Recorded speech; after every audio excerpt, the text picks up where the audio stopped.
Hey, it's Ramey at UMI Performance, here to discuss 1978 to 1988 GM G-body frame bracing. This dynamic duo is a very popular product. Part number 3053 triangle brace features a Grand Prix bar underneath the radiator, struts going back to the cross member, really stiffens up the front of the GM metric G-body.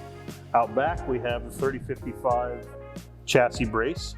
We initially developed this for coilovers to spread the load between the towers when you install a coilover, but actually it's been such a popular seller for even regular spring cars. So 3053, 3055, stiffen up that flimsy GM metric chassis with UMI Performance. If you have any product related questions about any of the things you see in our videos, you can email us at sales@umiperformance.com. And if you have any technical questions, we're always available at support@umiperformance.com.